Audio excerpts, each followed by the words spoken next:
What's up, you zesty chupacabras? Jammo rising here, and today, once again, we peel back the banana of time to that bygone innocent year of 2012.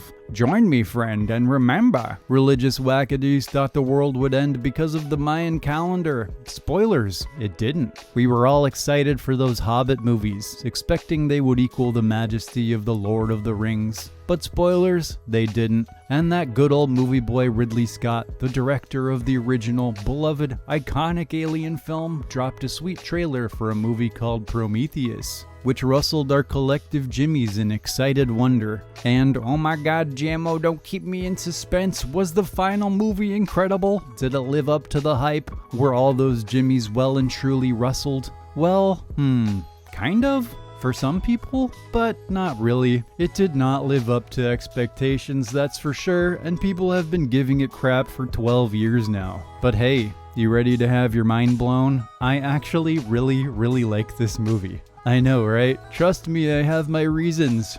So join me, compadres and cowgirls. Saddle up for adventure as we take a look at the good, the bad, and the ugly of Prometheus. First up, let's look at the good, but we can't do so without some background on its director first.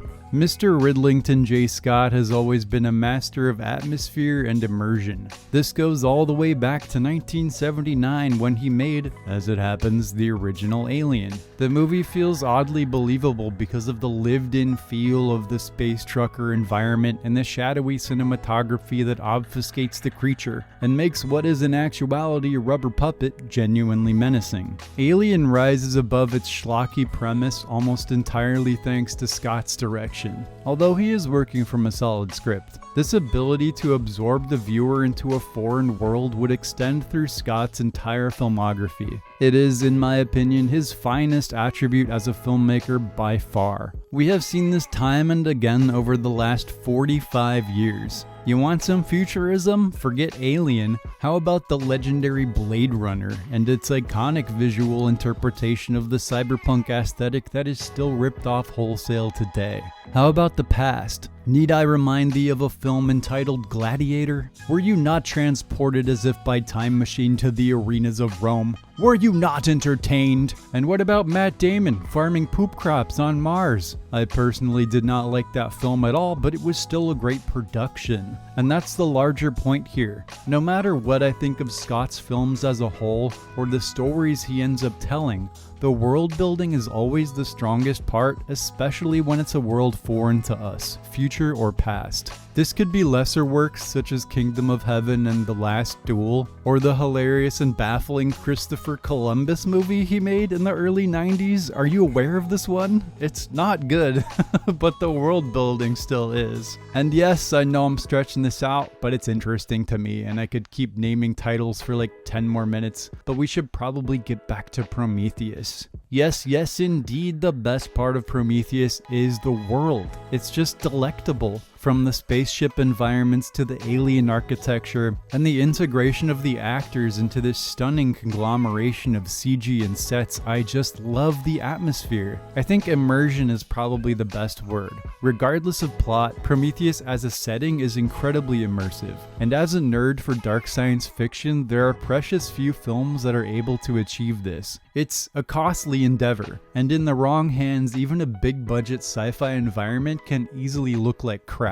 You hear that, Wachowski? You listening, Zachary? Anyway, so the movie looks great, and it feels great. Every time I watch it, I'm utterly transported. Points for aesthetics. I also like a lot of the characters. First and foremost, I'm a big fan of Noomi Rapace, thanks in large part to her role in this film. And she's the emotional anchor of the picture. She's nuanced and likable, and the closest thing the story has to a real character arc. She gives off some badass Ripley vibes in the second half, and she gets to partake in one of the most horrific abortions in cinematic history, where she fools a robot bed into cutting out a monster baby. You go, girl. Then you got Michael Fassbender as David the Android. who once again, regardless of the frustrations pertaining to character motivations, turns in a similarly great performance. He rides the line between helpful and menacing in a cold, dispassionate way, while also channeling eerie notes of Peter O'Toole in Lawrence of Arabia. Which, by the way, I love that whole little segment where he idolized Peter O'Toole. It's a really interesting fascination to give to an android. Who else? Sean Harris shows up as the world's most unlikely geologist. I just don't find this believable, but it is funny and I love Sean Harris, so I'll let it slide. And we got Idris Elba and Charlize Theron respectively, rounding us out with my favorite character moment in the movie, where Elba convinces her to sleep with him by asking if she's an android. And she's like, I'll show you. So yeah, characters and filmmaking. And to add on to that, I like the setup for the story. The idea of meeting your creator and that creator hating you is super interesting, and I like a lot of the horror movie elements, like when Holloway turns into a space zombie. Now we're edging here into the negative. We've skirted it several times when talking plot and character, so let's just address the elephant now. In story terms, this movie is a frustrating mess. Remember the show Lost? Remember how awesome the setup was with such an interesting mystery? Like it was going somewhere smart and meaningful? And remember how it fucked the whole thing up in spectacular fashion? Well, Lost was written by a guy named Damon Lindelof, who just so happens to be the writer on a film called Prometheus. And surprise, surprise, it starts out strong with the central mystery and then fucks the whole thing up. At a certain point, horror movie things just start to happen. David the android goes evil mode, everybody dies, and there's largely no plot resolution to speak of. I'm not going to detail all this, there are plenty of videos you can watch about how Prometheus makes no sense, but for the purposes of this video, I just want to say I agree.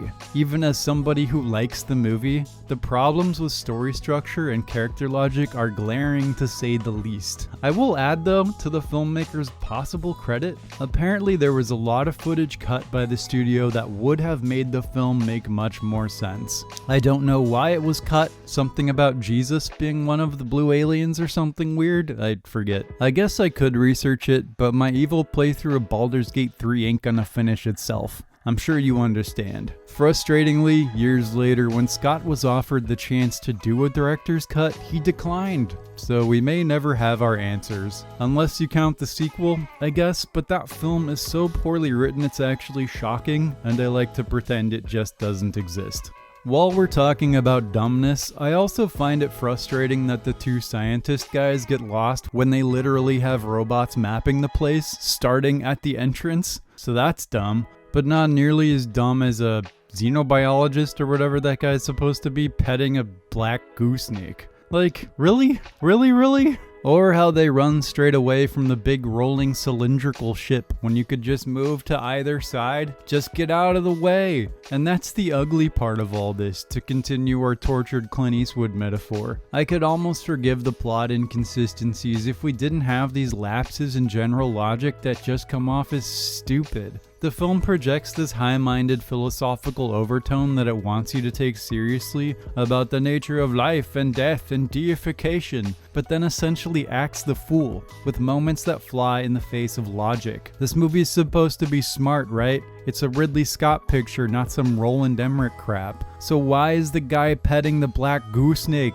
Seriously. So why do I like this movie so much if I recognize so many frustrating problems? Well, I think I look at it in a way that Ridley Scott would not like me to, if I'm honest. Considering all the plot holes and the panoply of stupid moments that detract from its supposed intelligence, I choose to look at Prometheus as a really well-made schlock B horror movie. And if you adjust your perceptions, recalibrate them to the B movie lens, I think you'll find that it's actually a lot of fun. Do we expect smart storytelling when we pop on Event Horizon? Nah bitch, we're here for some space horror. Same kind of thing, just with way better filmmaking. So what the central mystery isn't solved. We got fun characters in an awesome environment trundling their way towards some genuinely great space horror. good monster stuff, Guy Pearson, hilarious old age makeup, alien abortions, a big blue guy who wants to punch you. It's schlock. Just embrace the schlock. It's almost like two different movies, with the dividing line being that scene where Holloway becomes the space zombie. And I enjoy both of them, even if they don't mesh. And that's Prometheus. For some reason, I just find it totally rewatchable.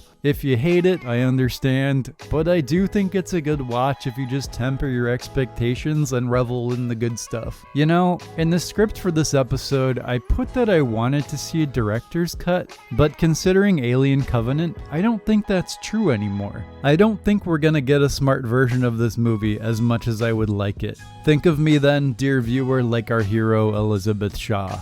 I stand in the wreckage of Prometheus and proclaim, I'm still searching for smart sci-fi horror. Come on, filmmakers, this genre needs more love. Thanks for watching, cheers if you made it to the end of this nonsense, and I'll see you in the next one.